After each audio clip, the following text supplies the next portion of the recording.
Olá, tudo bem? Está difícil entender o sistema nervoso? Essa figura aqui, ou então essa figura, te coloca um medo? Dá uma tristeza só de olhar? Na aula de hoje eu vou mostrar que o sistema nervoso é mais fácil do que parece, ou pelo menos não é tão difícil. Fique comigo até o final do vídeo e eu garanto que você vai entender o que é o sistema nervoso central, sistema nervoso periférico, vias aferentes, eferentes, divisão motora somática e divisão autônoma. E também vai entender essas figuras que acabaram de passar aqui no vídeo. Então, se você se interessou pelo assunto, é só buscar o seu café e esperar a vinheta. I have you.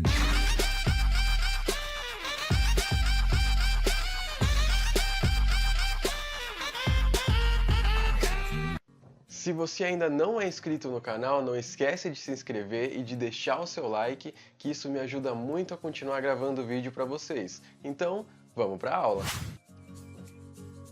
O sistema nervoso é dividido em duas partes, o sistema nervoso central e o sistema nervoso periférico.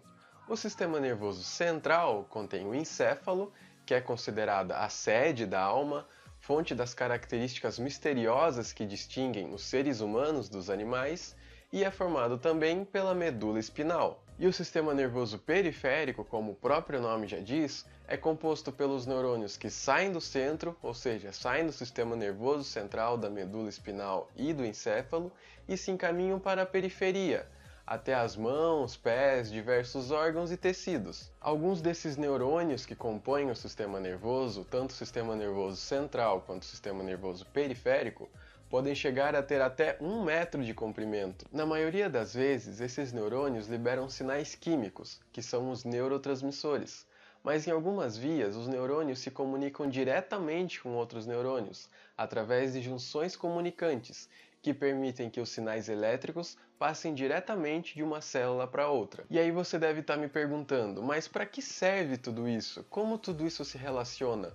Qual é a função do sistema nervoso central e do sistema nervoso periférico? O sistema nervoso central integra as informações que chegam pelo sistema nervoso periférico, ou seja, o sistema nervoso periférico capta as informações, como tato, audição, paladar, olfato e visão, manda essas informações para o sistema nervoso central, o sistema nervoso central processa e determina uma resposta caso seja necessária. Mas eu vou mostrar toda essa divisão do sistema nervoso em uma figura, que aí vai ficar muito mais fácil de você entender.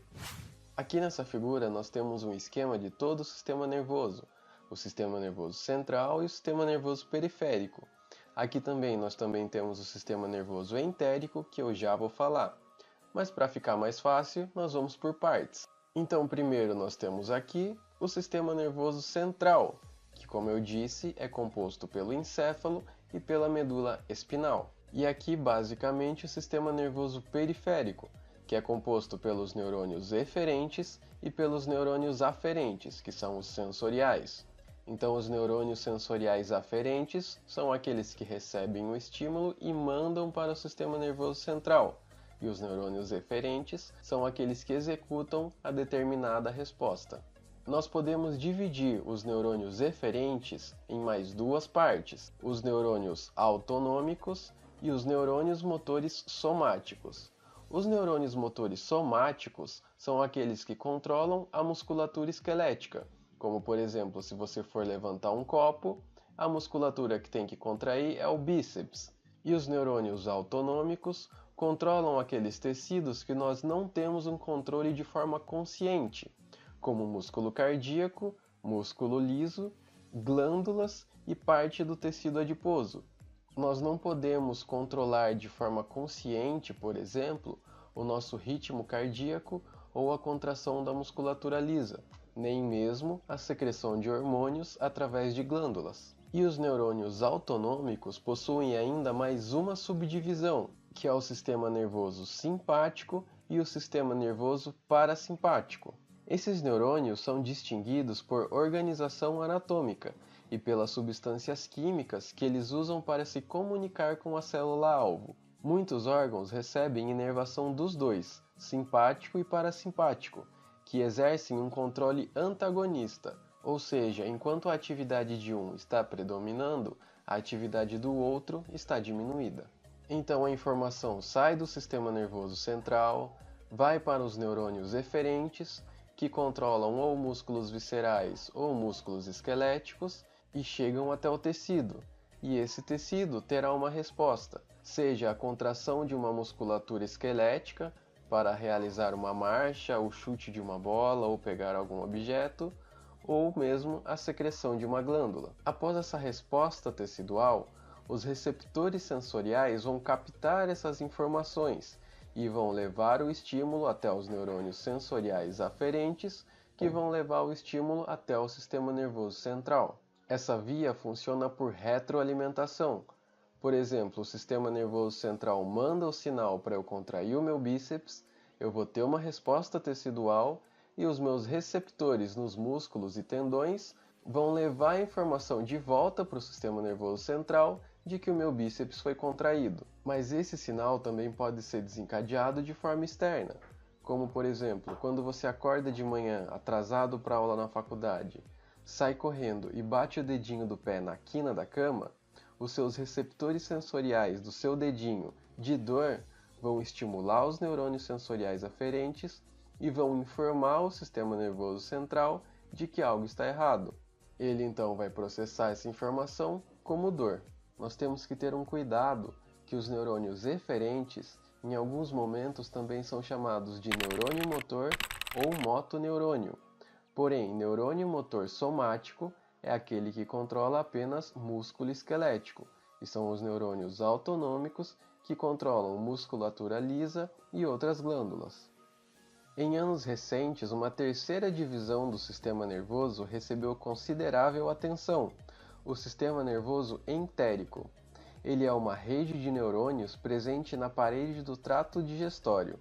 Ele frequentemente é controlado pela divisão autônoma do sistema nervoso, mas também é capaz de funcionar de maneira independente, como seu próprio sistema integrador. Essa figura demonstra muito bem a divisão do sistema nervoso.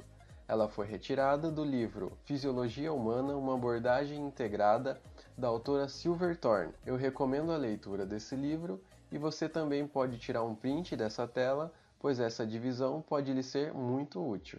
Você lembra daquelas duas figuras que eu mostrei no começo do vídeo? Elas nada mais são do que as vias aferente e eferente do sistema nervoso. E agora nós vamos olhar aquelas figuras com mais calma e vocês vão ver que elas nem eram tão complicadas assim. Nessa figura, então, nós vemos que os neurônios aferentes levam a informação que chega no sistema nervoso central pelos nervos periféricos e é conduzida para múltiplas áreas sensoriais.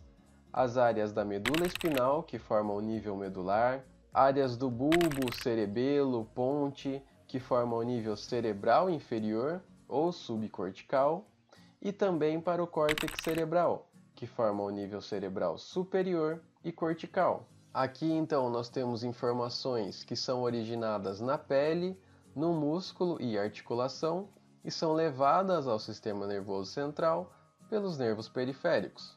Já nessa figura nós temos os neurônios eferentes, que executam as funções ditadas pelo sistema nervoso central. Aqui nós temos um neuroeixo motor esquelético, mas devemos lembrar que, em paralelo, nós também temos o eixo autonômico. Nós temos, então, as informações sendo originadas no nível cerebral superior, cerebral inferior e nível medular. E essas informações chegam até o músculo, que realizará a sua contração. Nessa figura, nós vemos uma coisa muito interessante. Nós vemos uma fibra aferente que sai do músculo e vai até a medula. Porém, essa via volta da medula para o músculo, não sobe para o nível cerebral inferior ou superior. Isso ocorre quando nós temos um reflexo. Quando nós batemos um martelinho no tendão patelar e a nossa perna estica, esse fenômeno ocorre sem o conhecimento da área superior. Em vídeos futuros, nós vamos abordar essa via com mais detalhe. Mas saiba então que o sistema nervoso periférico pode atuar de forma independente. O sistema nervoso central também tem a capacidade de atuar de forma independente.